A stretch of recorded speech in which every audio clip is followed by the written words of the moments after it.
I welcome you all in the post-lunch session of the short-term course on teacher self-esteem, motivation, and professionalism development. And for this technical session, we have with us Hitesh Gulati, sir. Brief introduction. I'll introduce sir to you, so before he can initiate with the session. So Hitesh, sir, human capital transformation and change management consultant. He has more than 22 years of experience in establishing organizational effectiveness, change management competencies, process-oriented culture, and data-driven decisions for the business. And he's the founder of the Diversity Ace Business Consulting, and he's also a certified PPA practitioner in personal profile analysis and human job analysis by Thomas International. He's also certified climate reality leader by the Climate Reality Project, that is trained by the Nobel laureate and the former US president at the Climate Reality Leadership Corps.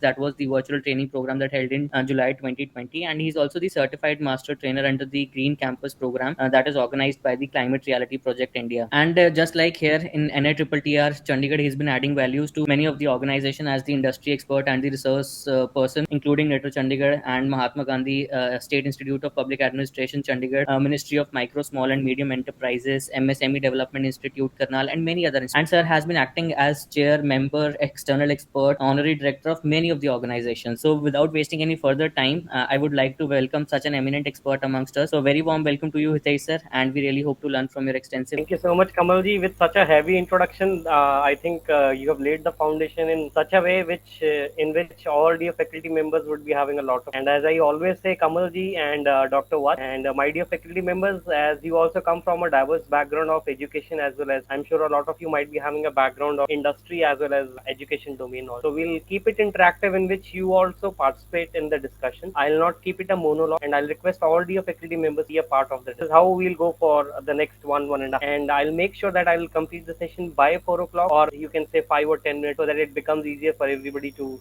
take up their other things after. So when we'll talk about this particular topic, which is on professionalism in teaching and learning, we have divided the entire session into 3 different parts. What are these 3 different parts? Let me put my presentation on screen first, and then I'll share it with you. What are the 3 different parts in which we have divided the entire session of professionalism in teaching and learning? I hope Kamalji and all dear faculty members, screen is visible. Sir, visible. So the entire presentation is divided into 3 different parts, as I said. First part will talk about self-diagnosis. Second part would be understanding of learner, and third would be how to create a positive classroom. So when we'll take the first part will be emphasizing more on what are the important factors which are teaching related to teacher or teaching related to a learner. Second would be the teaching readiness. Third would be teaching methods, or you can say different, and how the role of a teacher has evolved from traditional times to 21st century, or you can say the modern times, how it has evolved over the years. Second part would be understanding of learners, because obviously when we are going for teaching learning process, we have to understand things from the learner's point of view. There would be 2 things that we'll be talking in this understanding of learner. The first would be stages of learning, and the second would be ways of handling difficult, or you can say challenging student and learner. And the third part would be how to create a positive class. So there are basically 5 ways which helps us to create a positive classroom culture, and we'll take this particular thing 5 ways from a context where you are starting the new back to college, and how you utilize these by creating a positive classroom culture. For that, how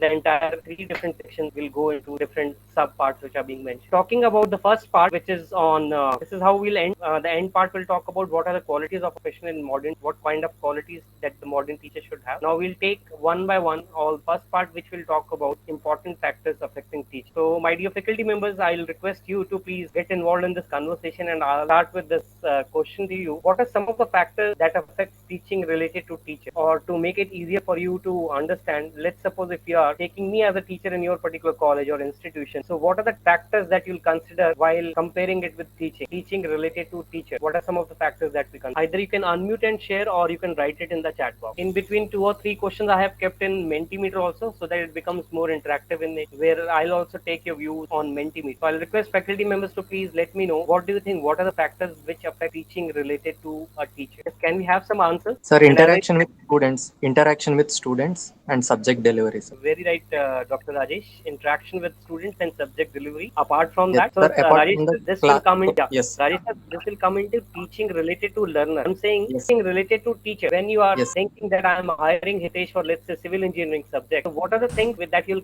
take into consideration while comparing me whether I'll be fit for this or not? Because this is teaching related to teacher, whether he'll be fit to deliver those modules related to civil engineering or not. Yes, sir. Proper lesson plan and proper content delivery is very essential, sir, to reach out the Right. subject properly. So Rajesh sir, all these answers are relating to teaching related to learner. But when we talk about teaching related to teacher, as Anupendra Singh ji has answered knowledge of teacher, so you can say skills part, Sir. right? Even the skills Yes. Manjeet ji has also written and Sumi ji has also written available resources and presentations. So if they summarize Yes. these 3 points which are being shared by these three RDF faculty members, I'll share what are some of the things that we have to take into consideration while Yes. evaluating factors affecting to teacher. So the first part would be the educational qualification part. We all understand that education qualification of a teacher decides their knowledge. If I am not a, you can say PhD or MEd, maybe my knowledge level would not be up to that particular depth or quality. So education qualification is the first factor. Second is skills. Skills, as shared some of the things by you, Dr. Rajesh. When we talk about skills, we have to consider the communication skills, whether those are effective or engaging with the learners or not. Whether I am selecting a suitable teaching method or not, and I am applying the right teaching aids or not. What is my approach towards teaching students, and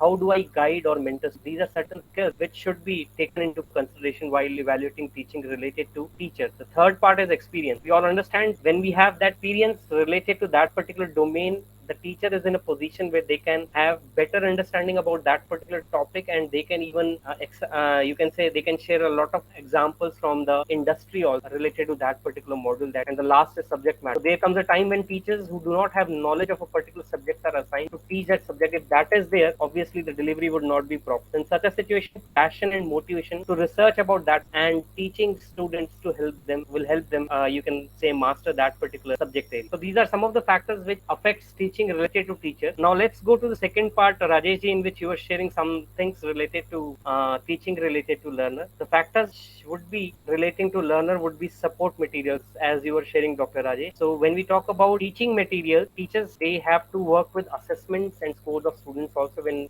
support materials are there, they have to use different teaching strategies for different lesson plans. They should set a standard and benchmark, and they should use effective, you can say, traditional and modern tools to make the teaching more effective. Second is instruction facilities. So with the available teaching aid, teacher can cover a wide area of learning. So it has many benefits such as differentiating and relieving the anxiety of students, helping learners to improve reading comprehension skills, or illustrating or reinforcing a skill. That means presenting the information in an effective. Third is learning environment. Obviously, when it comes to learning environment, whether it is a teacher or a learner, both are affected by that, right? And fourth is the expectation. Every student or their parents, they are sending to their particular children to our particular institution with some sort of expectation in terms of quality education, or let's say in terms of quality placements when they are once they are graduating or post graduating from here. So these are some of the factors that has to be considered when we talk about teaching related to teacher or teaching related to learner. Now let's go to the second part. Once we are aware of this particular thing, and we have to understand whether the teacher is ready to deliver a particular lecture, or you can say module or not. What are some of the things that we'll see in teaching readiness? Any idea when we talk about teaching readiness? Or let's suppose if I am also a teacher along with you, as I am also taking a training on this. So what are some of the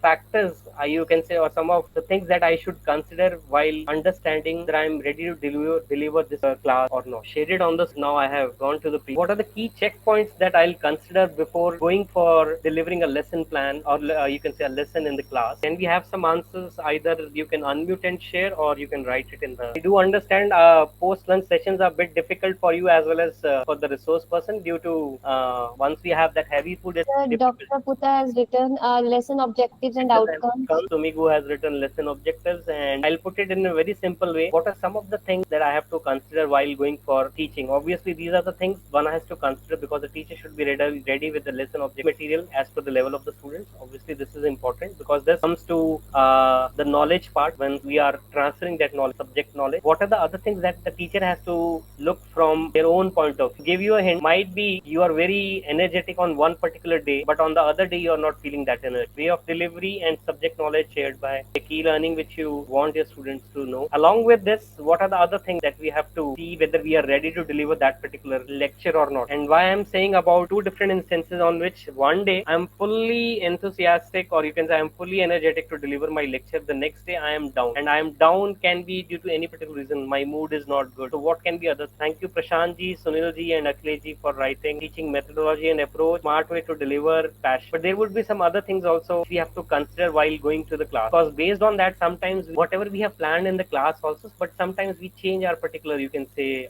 style on that. Quality of students as per their level of intelligence. Manjiji, thank you. I'm once again repeating, whatever plan we make or objectives we make for that particular day, sometimes we deliver as per those set standards, but sometimes we are not able to deliver that, and there are some other factors which affects our readiness. What can be those factors? Thank you so much, Sumi Guha ma'am. I think it's Sumi Guha ma'am. Yes. Yes, Sumi Guha ma'am, nailing it right. Apart from whatever sharings other faculty members have written on the top also, it's the mood and health of the teacher which also makes right. So if we sum up all these pointers that you have shared here on the screen, we have to basically work on. So peak is take time, take a peek at the 4 steps of readiness to deliver, and that particular peak would be: first is the physical readiness, whether I am having that particular ability to deliver lecture on this particular module, because obviously all the modules you don't have that hold, but in certain modules you have to look out for more resources because might be you're not having experience into that particular area. So first is, as I shared on the screen, is measures of ability. Environmental effect can be another factor which is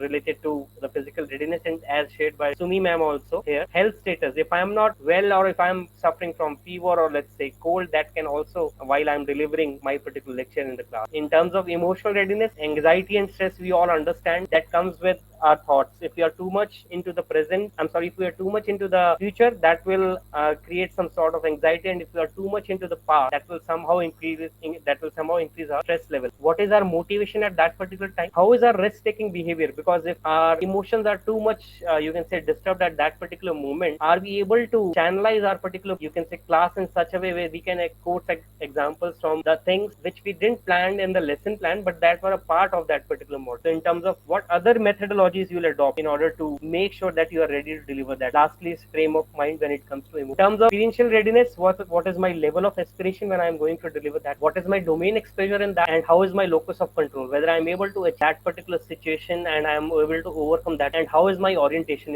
or you can say alignment on the. And in terms of knowledge, as most of you have shared in the chat box, or whether I am having the present knowledge base related to that particular module or not, I am able to have that cognitive ability where I am able to use my intellect in order to answer different queries raised by students in the class. And lastly is the learning, because obviously we all understand with the changing times, we all have changed our particular you can say we have added more number of learning styles so that it becomes easier for learners from different backgrounds to understand. Now when we talk about learning style, it takes us to another particular you can say section in this, is on self-diagnosis of teaching. What are some of the teaching methods that we use in our particular class? One is we are going for instructor-led training. Obviously we all are instructors. We go for instructor-led training. That is one of the. What are some of the other ways that we have changed over the time that we have added to? What are some of the modern teaching methods, or you can say styles, that we have added in order to make teaching more interactive? Sumi ma'am shares a role play quiz. Thank you so much, ma'am. Again, nailing it right. Two of these methods are very right.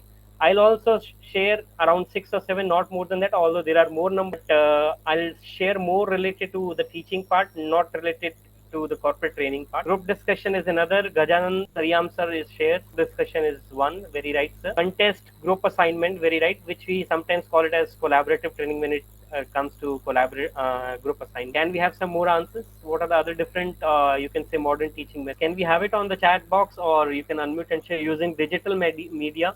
This again becomes a part of blended learning. Very right, Anjana ma'am, Gajanan sir, and Anjana ma'am. Audio visual aids we are using. Animations. Very right, Manjeet sir. It becomes a part of. We all have a fair idea about the teaching method. Now I'll take these teaching methods one by one. Virtual lab, Anupendra Singh sir, or even I would say some institutions, they also take advantage of their incubation centers which are being set up in their particular area, because that also becomes a live exposure for the students to see how things works in the industry. There are some startups which are having, you can say they are from manufacturing. The students can get a feel about that particular by seeing the beta version of the product that they are having at. What are some of the modern teaching methods, as rightly shared by most of you? It can be instructor-led learning, role-playing, collaborative learning, case studies, simulation, video training, and space learning. Now we'll take these modern teaching methods one by one. These are some of the teaching methods. As I said, there are more teaching methods, but I have specifically taken only 7 teaching methods, keeping in mind the time constraint. When we talk about instructor-led learning, all these 7 different learnings, we'll first talk about what are the pros, or you can say what are the advantages of this learning, and what are the disadvantages, pros and cons. So when we talk about instructor-led learning, I'll request faculty members to please let me know, what do you think, what is the advantages of having an instructor-led learning, and what are the disadvantages? Instructor-led learning is, we all understand, is a traditional way which till date we are following, because it has advantages also, disadvantages also, and that is the reason we have added some more teaching methods in. So can you please let me know what are some the advantages, pros or disadvantages, cons of instructor-led learning. Let's go to the pros part first, the advantages. Yes, I request faculty members to please participate in discussions. Okay, let me share it with you. First process, direct interaction with teachers and students, which prevents social isolation is one of the. Now I'll request faculty members to please share what are the other pros or other advantages. If I don't get an answer in okay, sorry, I would have not given a punishment because we all are matured here, but I would have gone ahead with the first part and then I would have taken the second part. Teacher says problem solving becomes easy, very right, because one-to-one interaction is there. You can remove doubts immediately of students. Very right, Sumi ma'am. Becomes monotonous, can be disadvantage, become monotonous, and maximum utilization of teachers' capabilities, says Anupendra Singh ji. So very right. These are some of the benefits, and to add to what you have also shared, some of the benefits apart from the one that I have also shared would be questions that arise during that particular course are brought up and responded quickly and effectively, which you have already answered. And this is an effective method for complex topics which needs personal guidance. For such kind of complex topics, instructor-led learning would be beneficial. Now let's go to the cons part. Peer-to-peer learning is there, very right. Quick feedback is there. Sunil sir says doubts of students can be solved at that point. So what can be some of the disadvantages of this instructor-led learning? One of the disadvantages Sumi ma'am has shared, it becomes mono. That is very right. The other two disadvantages, I will not take much on this, but we'll spend some more time on the other teaching method. The other disadvantages would be the instructor or teacher, they cannot move at their own pace because they have to understand if the maximum of the class is taking time to understand that particular topic, they have to variate their particular pace. And learners might find it boring, as shared by Sumi ma'am, and disengage easily in instructor-led learning when it is a monologue. And when we talk about calculating ROI or in terms of effectiveness of that particular learning, it's very difficult to calculate the ROI or you can say effectiveness of instructor-led learning. Now let's go to the second part when we talk about role playing. When we talk about role playing, what are the advantages and disadvantages? Manjeet sir, you have shared already study material available on internet from where students can study can be disadvantage, right? So internet is there, so they get a knowledge about that particular topic also. But I would say it can be advantage also because then that engagement is there. Students they already know about the subject and they come up with more number of questions also. Yes, Mukesh sir, I think you want to share something or you want to ask something. You have raised a hand. Please feel free to ask. So Manjeet sir, it depends from the teacher's point of view whether they take it as an advantage or a disadvantage. Mahesh sir, do you want to share something or should I move ahead? Meghna ma'am says requires expert guidance and leadership, right? For such kind of scenarios, instructor-led learning is the best. Now let's go to the second part. When it comes to role playing, I think Meghna ma'am, you have shared regarding role playing. What are the advantages? Can you please confirm? Is it regarding the advantage of role playing that you have shared here requires expert guidance and leadership, or is it regarding instructor led learning? Okay, since there is no answer, Meghna ma'am, from your side, I'll continue. I'll again frame my question. Okay, so Gajanan sir has started the conversation by saying the first advantage of role playing can be thinking capability increases of students and active participation is there by them. What can be other advantages of role playing? Because role playing, we all understand this technique is when a learner and an instructor they both act out their roles in potential workplace scenarios. So generally, teachers they give a workplace scenario to a student, and they have to act as per that particular situation, and they have to come out of solutions with a role play related to that. Role play needs preparation, realistic learning. It is interactive and student centered. Very right, Anupendra sir. Students remember it better because there is more engagement in these kind of things. Experience based learning is there, Akhilesh sir. Very right. Realistic learning is there, Meghna ma'am.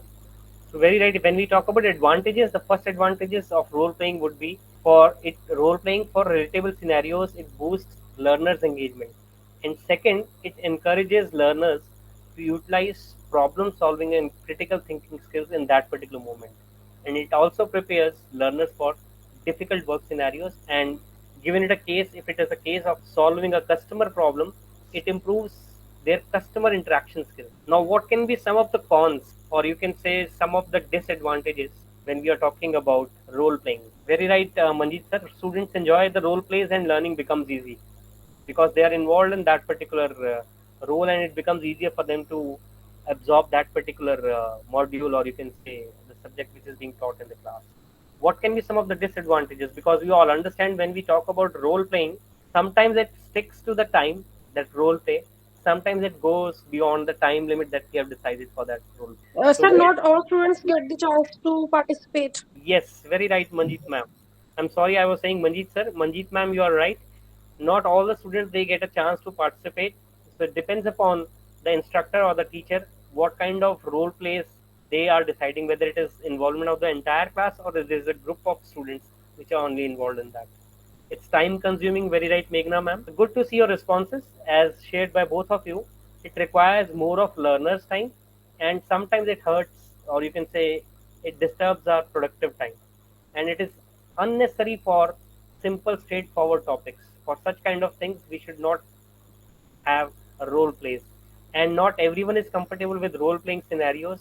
This can affect involvement also. So these are some of the disadvantages. Now let's go to the third kind of learning, which is collaborative learning. Any idea when we talk about collaborative learning, whether it is gamification in a group also, what are some of the advantages of collaborative learning? What can be some of the advantages of collaborative learning? Sir, it includes the group discussions. Very right. Students can have the chance to learn from their friends, from teachers. Very right. They'll have chance to learn from their peers, or you can say friends, and as well as from teachers also. They also learn teamwork. So some of the advantages would be it creates a shared learning culture by building an atmosphere where learners are continuously collaborating, and it also promotes better learning retention. Obviously, when we are involved in a particular say group conversation discussion, we are having that tendency to remember things in a longer run. Some of the cons would be slow participants will cause the entire class to fall behind, because obviously we all understand when it comes to learning, not all learners are so much proactive in learning the things. So slow participants will cause the entire class to fall behind, and it can be challenging to get everyone on one place at the same time, even in terms of discussion, in terms of involvement in that particular learning. Let's go to the fourth type, which is case study based learning, which most of us we nowadays use in our particular classes. So whether it is our particular classes or setting up the question papers also, there are case studies that we ask in our particular question papers, examinations also, right? So what can be some of the advantages of case study, and what can be some of the disadvantages of case study based learning? What can be some of the advantages of case study based learning, and can be some of the disadvantages of case study based? There are few slides on which we'll be spending more time, because obviously these certain slides on which I'm spending some more time will make a lot of difference when we talk about professionalism in teaching and learning. I'm sure all of you have a very good experience into this, but more number of things we discuss, sometimes some new things pop up and we are able to add that to our particular kitty in terms of delivering the lectures. So Anupendra sir says applying knowledge in real time scenario can be one of the advantage. Kiran ma'am says real life situation can be understood in case studies. Very right. What can be more advantages? Broaden the research. Obviously, we'll not be able to find out the answers of case studies over Google. Sometimes the case studies are such from real life scenarios where the user has to think outside, the learner has to think outside the box to come up with a solution. Tinkering projects, Renu ma'am says, Manjeet ma'am says, broaden the research. He has already written. Thank you so much. More number of, you can say, pros or benefits of case study based learning would be to also develop data analysis, because if obviously we all understand when it comes to case studies, sometimes it is the qualitative data or the quantitative data that is being given to the learners, and they have to analyze in such kind of situation what is the solution that they'll come up with. So it will develop data analysis, decision making, and problem solving skills for learners. And when learners they constantly work on case studies, they find it less difficult to handle similar situations in their real life. And third, it also increases learners' capability of thinking outside the box, as I was sharing. And the case study method is inexpensive, because while in the institution they are having a real, you can say a life, you can say an instance in front of them, and they are thinking of the solutions how to solve this particular problem. So this case study method is inexpensive.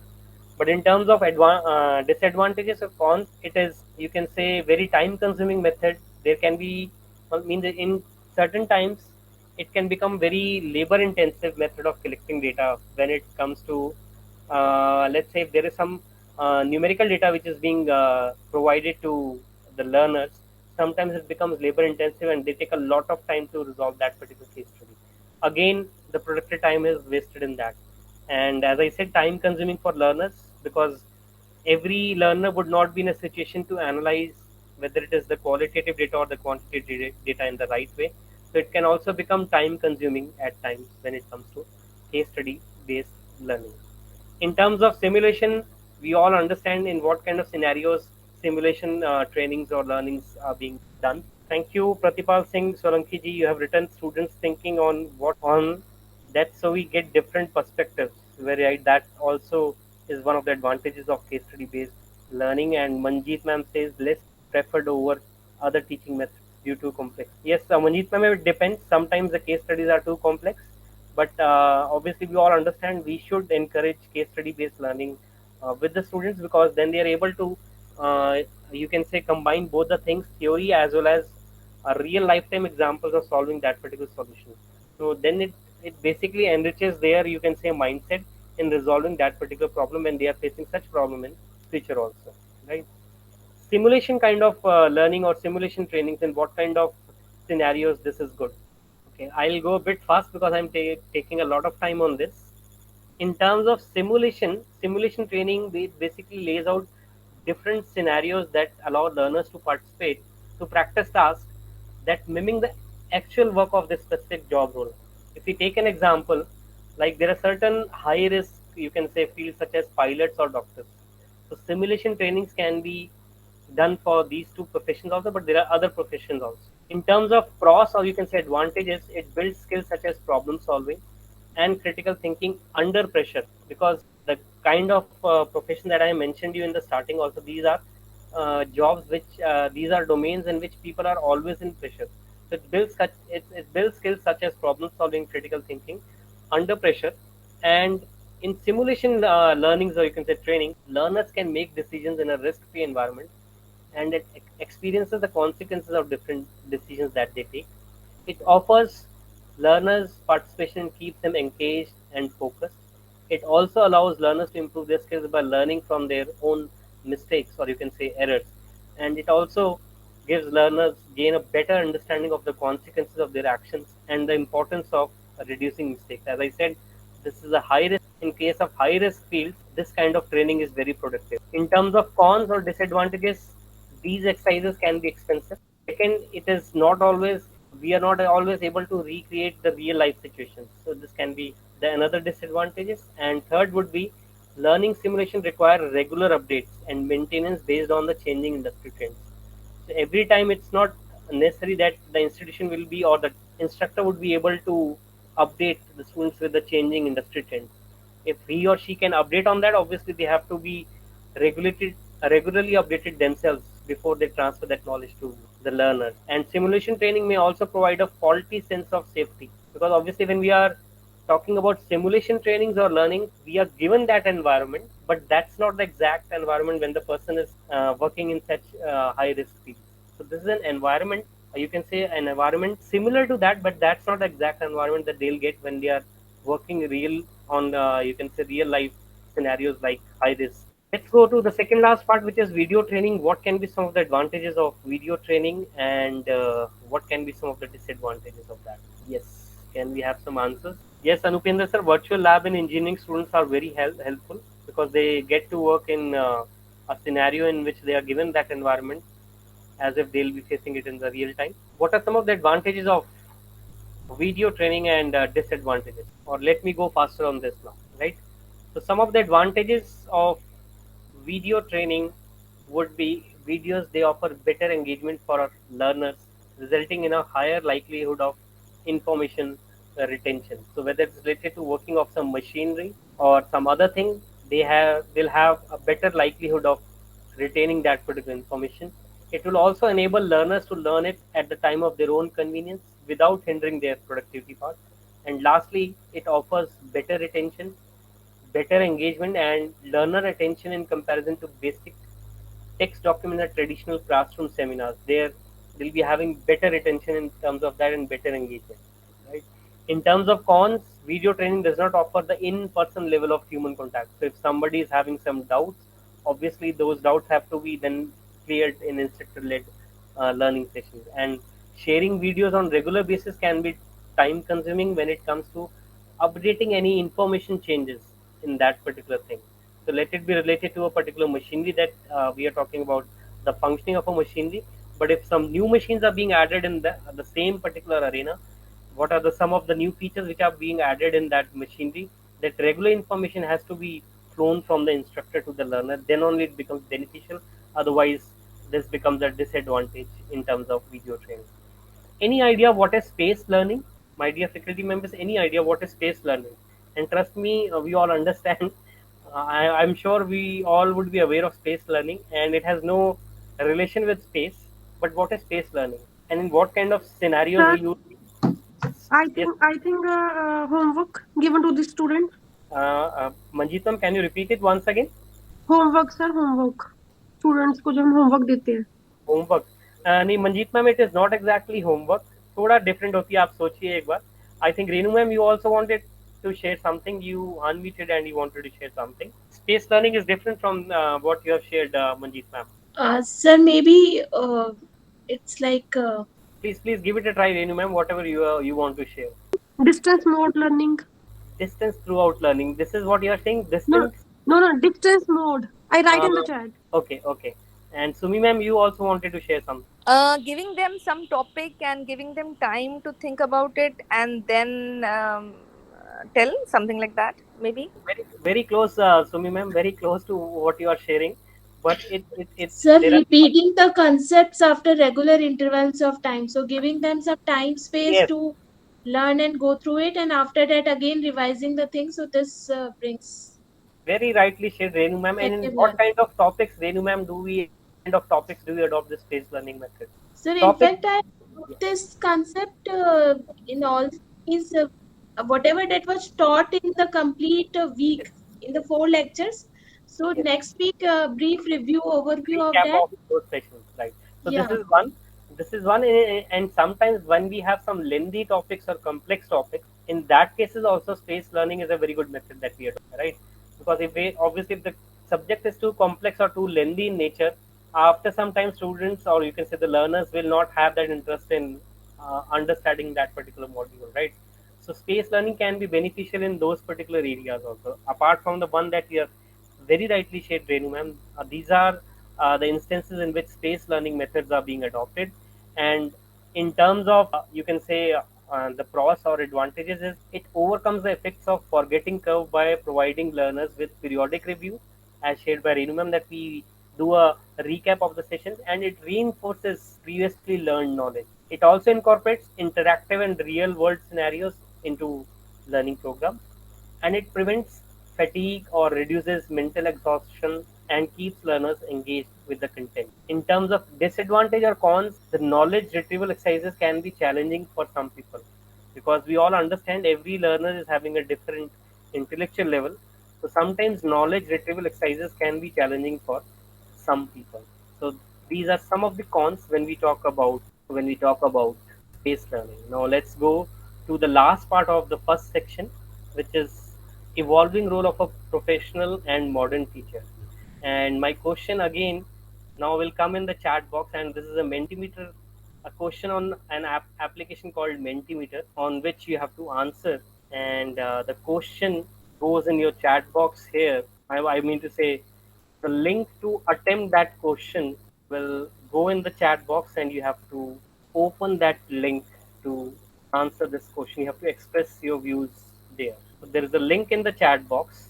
You have to click on this link, and it will take you to a screen, evolving role of, and I'm stopping the presentation here and taking you to that screen of Mentimeter, where you'll also be able to see what answers are flowing in related to this particular question on evolving role of.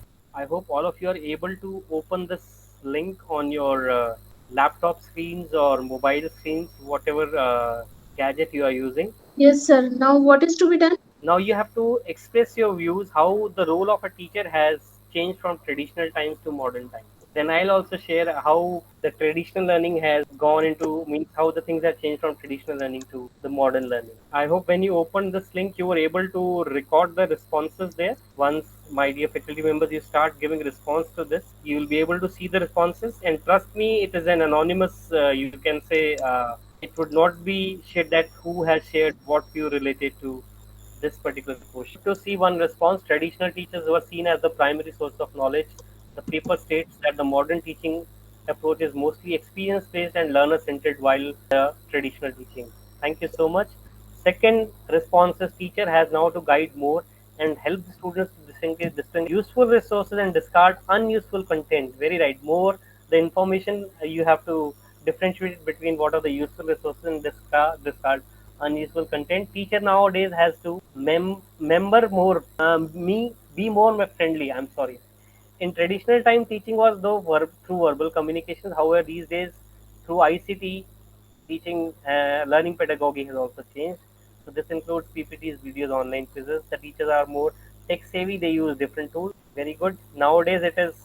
Let me go to that particular screen of Mentimeter, where I'll be able to see what you have shared on the screen. So nowadays, it is outcome based. If I'm not wrong, it is saying outcome based. Nowadays, it is outcome based learning and student centered learning. Earlier, it was instructor based learning. The use of technology had added a new flavor in it, and teacher has to acquire many technical skills. Nowadays teacher must be compassionate and friendly. Good to see the another last response. Traditional learning depended more on the description given by the teacher and how the student imagined and understood, while today visualization is facilitated by. So good to read your views on how the role of change from traditional time to modern times. And I'll stop the screen sharing, or if you all allow, I'll stop the responses. We will not take more responses on this because again we have to take into part the time part also. It's already 3:25, and thank you so much, my dear faculty members, for sharing your view. And I'm stopping the sharing of the screen, and I'll go back. I have not stopped the responses. If anybody is still giving responses, they can give it. But in terms of screen sharing, I have stopped it, and we'll go back presentation part now, and we'll continue from there. I hope you all are able to see the screen here. Yes, sir. Okay, so if you see on the screen, it's written the focus has shifted from knowledge givers to becoming facilitators of learning, which somehow, my dear faculty members, you have already answered in your views when you were sharing it on Mentimeter. And if you see on the traditional learning, there are four different pointers which are being given. I have not shown the right hand side, the modern learning part. In traditional learning, we used to say intervention owner, or you can say the expert in that particular subject, or let's say the module that particular person is going. Intervention owner in traditional times has now become what in the modern times? The intervention owner in traditional times in has become what in modern times? Let me share it on the screen. The intervention owner in traditional time has now become the process owner. We all understand who's a process owner, whether it is related to teaching, non-teaching, anything. Who's a process owner?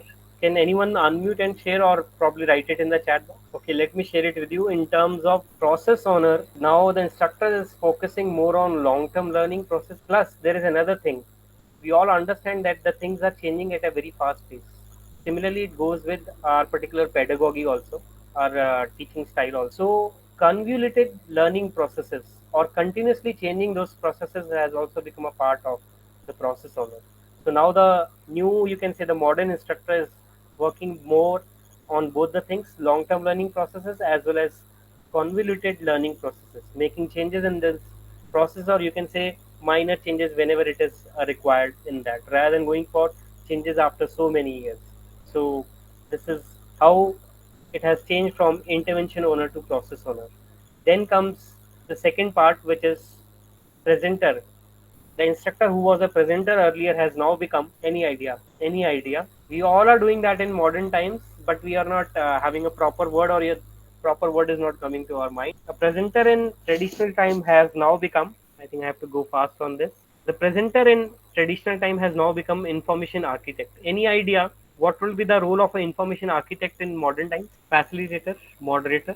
Adding to Anupendra ji and Akhilesh ji what you have written, an instructor who was presenter earlier is now an information architect. That means the instructor is now using infographics, visuals, and even learning maps in their particular teachings. Right? Sometimes they are using short forms also, but this is not a good practice of using short forms. But the current generations, they like short forms also. But short forms here is not related to short forms are easier to remember sometimes. Like I also use in my articles, I package those things in short forms, acronyms. So short forms becomes easier for us to remember also, while transferring into the learner also it becomes easier.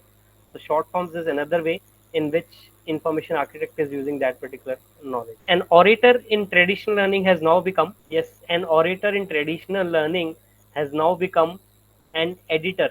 An editor means, apart from what they are teaching in the class, when they sometimes are at, let's say, in their own office space, they have become editor, in which outside the class also sometimes students they clear the doubts. So apart from their physical interaction with the students in office spaces, sometimes they are resolving queries through text messages or visual messages also, let it be on WhatsApp or let it be on a group that you already share. That this is another role in the modern times that the teacher has adopted. And lastly, a teacher who was a facilitator, coach, and mentor in the traditional time has now become a remote teacher and trainer also. And I'm very sure we all understand COVID is the best example for this. And certain things it has made easy also. When we are having this flexibility of having remote training also, it basically helps us in having classes through online tools like Zoom, WebEx, or MS Teams also. So nowadays, remote training sessions are also being done through webinars, or Skype sessions are also there. So these are some of the new behaviors that remote teachers or trainers they have adopted. Apart from this, there are some other things which the modern teacher has adopted with the due course of time. The modern teacher has become a stimulator. Stimulator means, apart from whatever things I have shared in orator and information architect also, stimulator also works on a platform where there are different chat rooms, forums. So they are exchanging that particular, you can say, or they are sharing that knowledge in those particular chat rooms or forums also, or through learning communities also. And even if we take an example of the modern teacher, they are basically increasing their knowledge by working, contributing to different articles on LinkedIn also, which is a new feature which has been added to LinkedIn, I think almost an year or more than a year back. And a lot of teachers they are increasing their knowledge by working on this also. Then the other part apart from stimulator is, we all understand we have to become good learners also, because the pace at which the things are changing, if we don't bring in that you can say constant professional development or adding new tools and technologies to deliver our learnings, obviously we'll be soon outdated.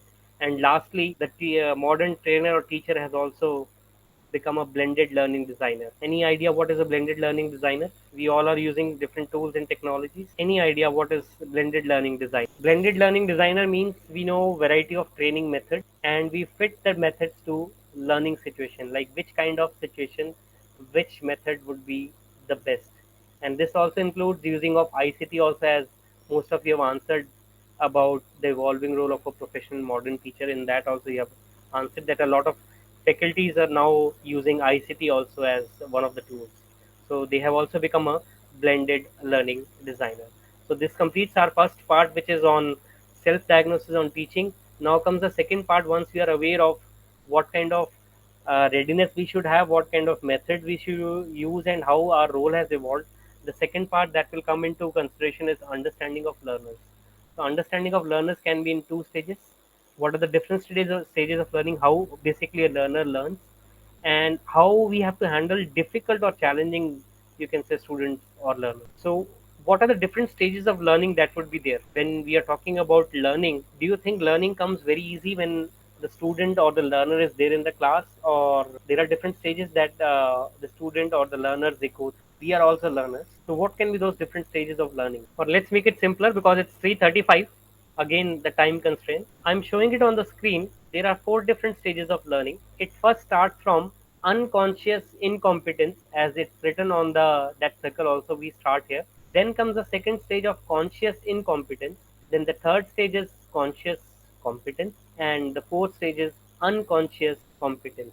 So my dear faculty members, I'll request you to please let me know, how do you think these four stages are there, which takes a learner from a level of ignorance to a level of mastery on one particular, let's say, subject or module, anything. Can anyone of you please unmute and share, or otherwise you can write it in the chat box. How do we learn through these four stages? As a learner, how do you go from ignorance to mastery? And obviously, we can't go to mastery for each and every subject or module, but at least we should go up till third, I would say, the learning part. But there are certain subjects or modules in which the learners or we as a learner also score more. Yes, any idea what are these four stages when we talk about learning? So ignorance is when we don't know anything about it and we start learning.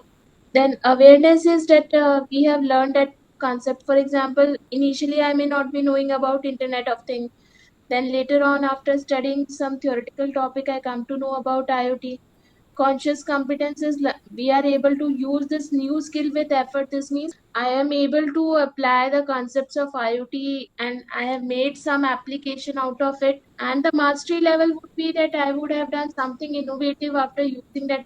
So students rarely go to that level that they will publish some patent or something like that. Very right, Renu I ma'am. hope I am Very correct. nicely, very nicely explained by you. But one thing, ignorance, you said they are not aware, but they don't try in ignorance. They try in awareness. They are even I would say they'll not try in awareness. The maximum trying would start from the learning period. Ignorance is I know that I'm not having the skill, but still I'm showing that if I'm knowing, that means I am not at ignorance level. Ignorance is I don't have any idea about this, whether I'm having this or not. Or once we have some more answers, Renu ma'am, then I'll explain each and every stage. Okay, sir. Awareness, like awareness means we know, the awareness about that we don't know about it, that we do not know about that particular subject is awareness. Ignorance is we do not, we are not knowing whether we know this subject or not. That's Yes, ignorance. Awareness is understanding that we don't know this subject, and only the when there is an awareness, then only the learning part will come. The okay. If we are aware that we don't know this subject, then only we'll try to learn things. Yes, sir. Hello. Akhilesh, sir. Sir, if we can compare this particular theory with the child's life, it's Hmm. like a child's life of the 2 to 3 years age. Hmm. He would be ignorant about his mistakes or not mistakes, Hmm. and with the age of with the growing age, it will Hmm. become conscious about his incompetence, Right. and then it will go to the third stage. Hmm. Consciously, he just like at the age of 16, 17, 18, he Right. does consciously he does about ignore its mistakes Hmm. Hmm. about competency. Consciously he ignores it, and then if once become the master, then he or she would not be aware about how much knowledgeable that individual would be. People Right. knows, but he doesn't know. He has a Right. lot of knowledge. That is Right. that comes the stage of mastery. I hope so. Right. Thank you so much, Akhilesh, sir, for adding value to this and through an example that you have shared about these stages. Now, I'll also take you through these four stages one by one. As it's written on the screen, unconscious incompetence is the start when we talk about the learning, which is ignorance. Ignorance here would mean we don't know that we don't know, right? So I'll give you very simple examples. Again, the example has been taken from internet. I'll be very straightforward.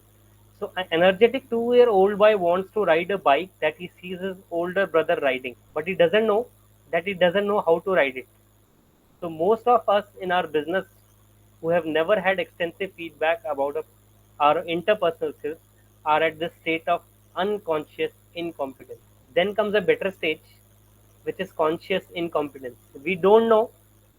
I'm sorry. We don't know that we don't know was the first stage, which is unconscious incompetence.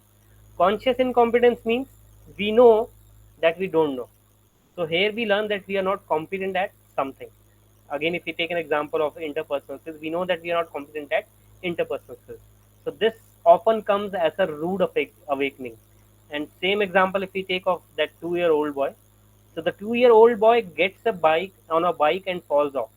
So he has immediately gone from stage one to stage two, and he knows that he does not know how to ride a bike. Then we'll go to the third stage where the 2-year-old boy is having a conscious competence. In this conscious competence, we work at what we don't know. So here we consciously make an effort to learn a new skill. Practice, drill, and repetition are in the forefront in this stage. This is where most of our learning takes place, and it takes effort and work. So the little boy carefully steers and balances and paddles and thinks of what he is doing step by step. Once this stage is over, Then comes a better stage in which the 2-year-old boy was not sure what he'll achieve. So unconscious competence. We don't know to think about knowing it. So here the skill set happens automatically at an unconscious level. So the little boy rides his bike without even thinking about it. He can whistle, he can talk, sing, or do other things with his mind at the same time. Another example that we can all probably relate to is driving a car. So this is how we all go through these 4 stages. And if I take a bit, you can say different from, or you can say a related thing to this, if you all understand, when we talk about change also, it first starts with ignorance, or you can say denial. Then awareness is we are aware of that, but some sort of resistance is there. Then comes the third stage, learning, which is exploration, right? And then comes the fourth stage, which is commitment, or you can say mastery in the stages of learning, which is being mentioned here. So these are the 4 stages through which all of the learners they go through. And as I said in the starting, also depends upon our learning curve. If I'm not having a learning curve, maybe I'll not go up to the mastery level. I'll go up till the third stage only. But obviously, what will differ me as a, you can say, better learner from other is if I'm able to go till the last stage. But as I shared, again, all of us, we can't have mastery on all things. There would be certain subjects or modules on which we can master, but not on all the modules. But this is how we go through the stages of learning. Now, I'll give you 4 different, you can say, learners, or you can say challenging students in the class, and we have to talk about what are the better way of communicating with such kind of learners, right? So those learners, if I'll talk about those particular learners, first learner is dominant learner, second learner is negative, third is aggressive learners, and fourth are, I'm repeating it once again, dominant learners, second is negative learners, aggressive learners, and fourth is quiet learners. If you have to handle dominant learners, what should be your communication strategy? I'm putting my question once again. If you are handling dominant learners, what should be your communication strategies, or how you should handle dominant learners? Can we have some answer how we should handle dominant learners? We all basically face dominant, aggressive, quiet, and negative learners in our particular class. We all use different strategies of handling such learners, because we can't ask them to leave the class. Obviously, we have to handle those learners in such a way in which they also get involved in the conversation. So how will you handle dominant learners? इसी का जवाब आपसे चाहिए sir, हमें पता होता तो हम अटेंड करते। नहीं नहीं नहीं नहीं मैम, ऐसा है ना, देखिए, as I said, if it would have been a monologue ना, even you would have not enjoyed it, I would have not enjoyed it. I am dominate ही सबसे मुश्किल है, डोमिनेट वाला ही सबसे मुश्किल है, बाकी तो अलग अलग तरह से असाइनमेंट लेके सब करके कर लेते हैं, but I don't know how to deal with this dominant. Chalo, I'll give you a hint. You will be able to answer, Renu ma'am. That is the reason I'm involving all of you, and I am very happy that you all are becoming a part of that discussion. Akhilesh sir is saying through questions, and Renu ma'am, what is the nature of a dominant learner? He would like to steal that particular caste from you, or you can say in simple, straight words, steal the true story, Akhilesh sir, through questions. So, Yes. in such kind of situations, dominant learners should not be encouraged to keep talking. That means you have to stop there, or you can say you have to cut their flow at one particular point. Obviously, in between एकदम तो नहीं आप कर सकते, but somehow you have to find out ways to stop their flow, and don't encourage them to talking would be the first thing, right? And obviously, if the learner is dominant also, that doesn't mean that we'll not regard that particular learner. So we have to acknowledge their contribution graciously, and note that others may have differing but equally valid perception. अगर differing perceptions भी हैं, so we have to listen to other also, and we should not allow the dominant learner to take that conversation. So to make it easy, Manjeet ma'am, thank you. Ask them to solve question on the board, right? So this is another way. And as the time is 3:47, I'll go fast on this now, right? So what are some of the ways of handling dominant and negative learners? So dominant learners should not be encouraged to keep talking. We have to acknowledge their contributions graciously and note that others may have differing but equally valid perceptions. We have to graciously interrupt and refocus if certain learners are dominant. Talk time, and make sure that other learners they also get time to share their. In terms of negative learners, we have to make sure classroom sessions are relevant to the topic, because obviously they'll try to deviate you from that particular topic, or if you are going too much off the topic, they'll start interrupting in between, right? So try to give them some control, but that doesn't mean more control, and choice in the teaching process. Empathize and then redirect to the positive is the third way of handling learning negative learners, and show how your classroom session is intended to make things better is another way of handling negative learners.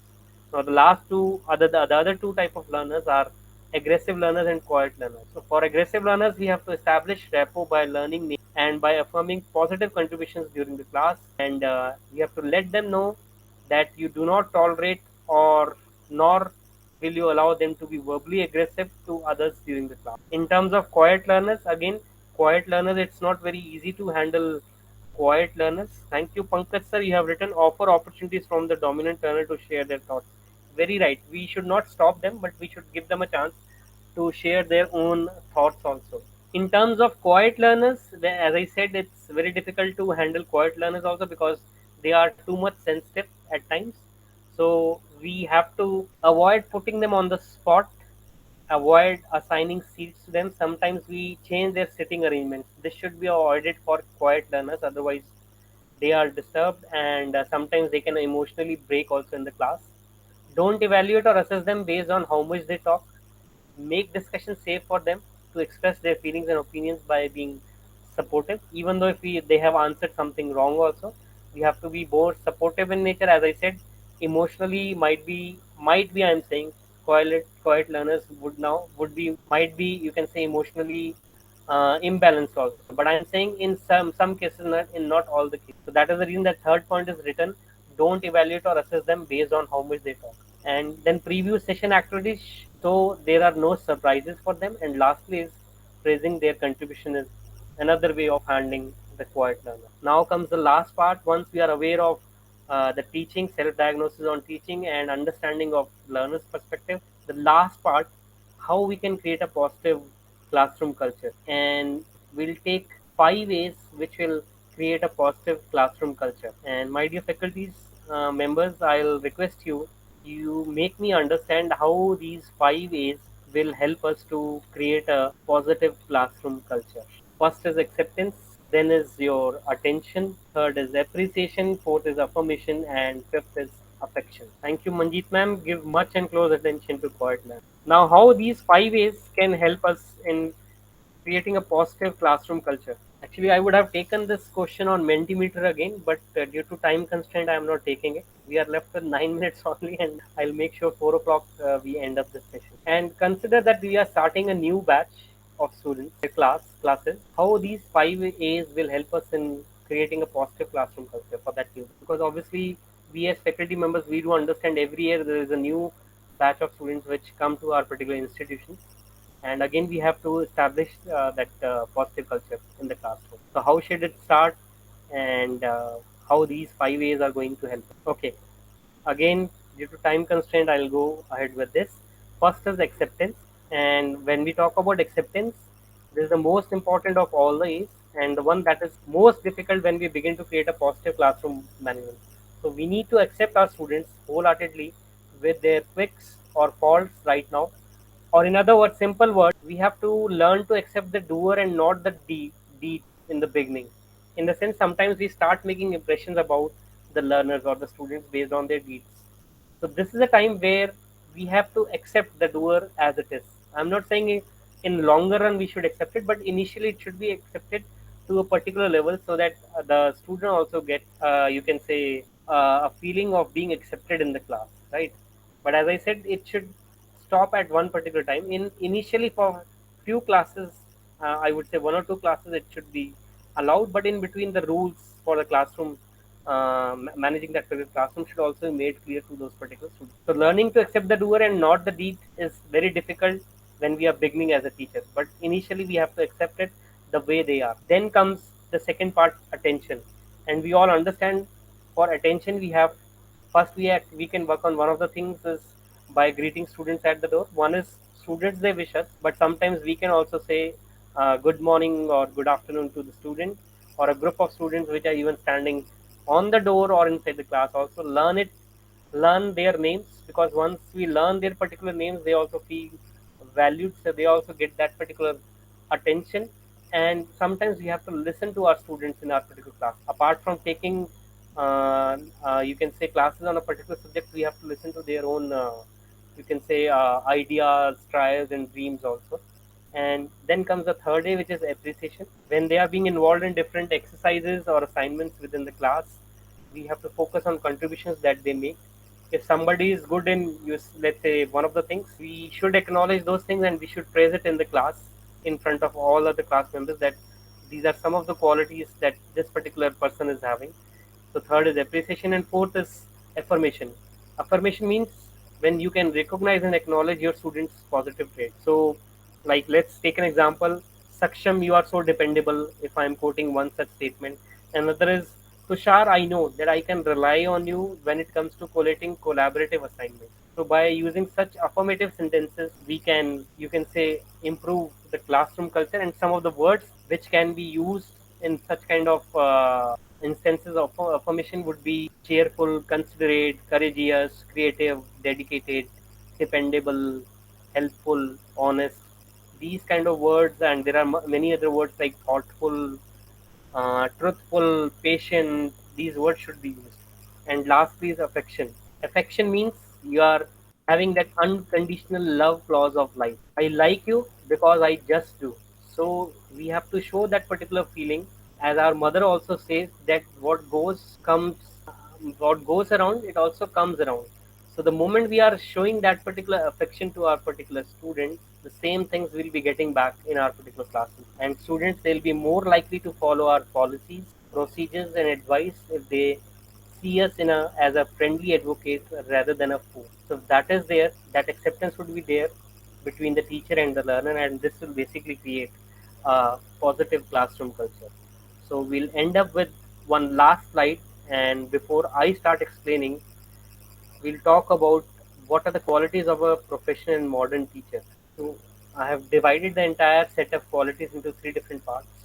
First is learner centered, second is progressive in nature, and third is mentor and guide.